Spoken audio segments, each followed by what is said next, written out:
Today, we are going to talk about something so basic we almost never question it: time. But what if I told you that the steady, constant tick-tock you feel every day isn't, well, real?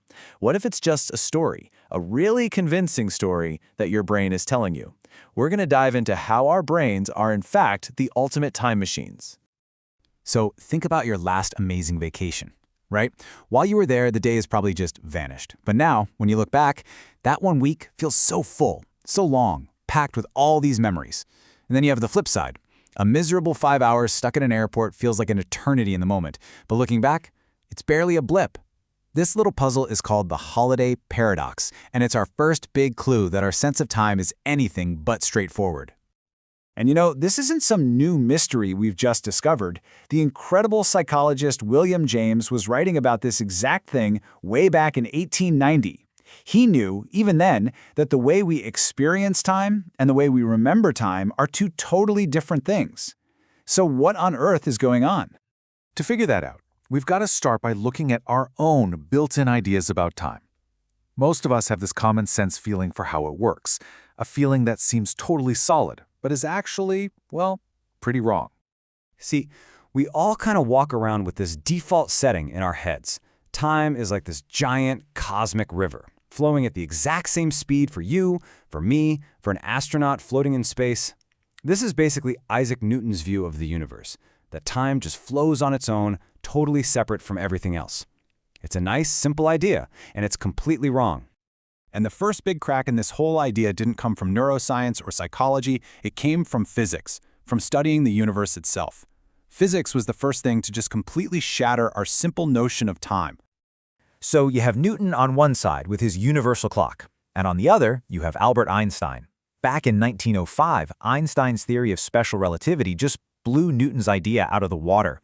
He proved that time is relative. Your watch and my watch literally do not tick at the same rate. Time can slow down or speed up depending on how fast you're moving. The takeaway here is huge. There is no single true time.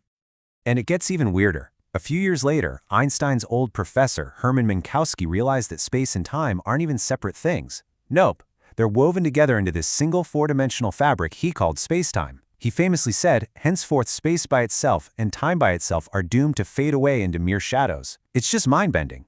At the most fundamental level of reality, time is just another dimension. Okay, so if physics says time is relative and all tangled up with space, what's our brain doing with it? How does this little 3-pound universe in our skull even manage to keep time at all? Let's just start by busting a huge myth right now. It really feels like our brain should have one central clock, right? Some kind of master stopwatch that handles everything. But all the research shows that's just not how it works. Instead of one big clock, your brain is more like a shop full of different kinds of clocks, each for a different job.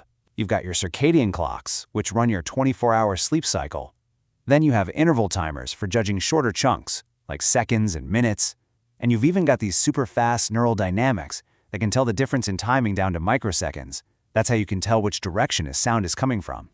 And because the brain is using this kind of patchwork of different systems, our experience of time is incredibly easy to bend and warp. These little distortions are where things get really interesting, because they show just how much of a construction our sense of time really is. I am almost certain you've experienced this.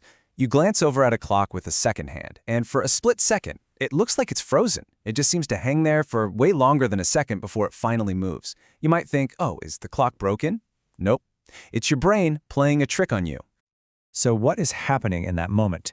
Is something weird going on with the clock, or is our own brain somehow stretching out that first tick? So the culprit is something called a saccade. It's the super fast movement your eye makes when you look at something. While your eye is physically moving, your brain actually hits pause on your vision. It just deletes the blurry mess. Then, to make everything feel smooth, your brain cleverly takes the first thing you see after the movement, the clock hand, and stretches it backward to fill in the blank. That's why that first second feels so long. So, our own physical movements can mess with our perception of time. But what about our mental state? Let's look at another classic example. You know, the way time seems to fly when you're really focused on something. Check this out. In a classic experiment, people were given a deck of cards and told they had 42 seconds to sort them. Now, one group had a really easy sorting task. The other group had a really complicated one. When they were asked to guess how much time had passed, the group with the easy task guessed, on average, 53 seconds. They overestimated. But the group that was really concentrating, they guessed only 31 seconds. They way underestimated. And this tells us something absolutely crucial. Our perception of time is directly tied to our attention. When your brain is working hard on a problem, it just doesn't have a lot of resources left over for the job of timekeeping. You're simply not paying attention to the clock, so time feels like it shrinks. Attention is the secret ingredient here. So our sense of time is subjective, it's full of these weird illusions and distortions, and that might sound like a flaw, right? But what if it's not? What if this flexibility is actually what allows our brain to do its most incredible trick of all, to become the ultimate time machine? I'm talking about what psychologists call mental time travel. And no, it's not about getting in a time machine. It's our incredible ability to mentally unstick ourselves from the present moment. We can send our minds back to relive a memory, or we can launch ourselves forward to imagine and plan for a future that hasn't even happened. And this is not just some small cognitive quirk. This ability to run simulations of the future in our heads, to weigh different outcomes, and to make plans, it's arguably the single most important thing that makes us human. It is, without a doubt, our species' superpower. I mean, think about what this allows us to do. Planting a seed today for a harvest months from now, studying for years to get a degree, saving money for retirement.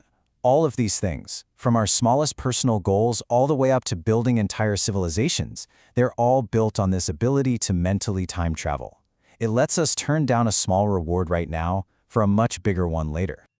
As the psychologist Endel Tolving put it, this ability completely changed the game. Instead of just reacting to the world around us, humans could start to anticipate problems and actually do something about them. We stopped just adjusting to nature and we started to control it. And that perfectly captures the power of being able to escape the present moment.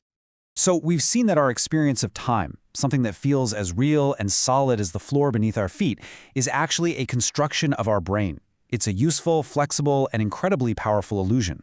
Which brings us to one last, really big question. If your brain is building your experience of time, what else is it building? What other parts of your reality are just a story you're telling yourself?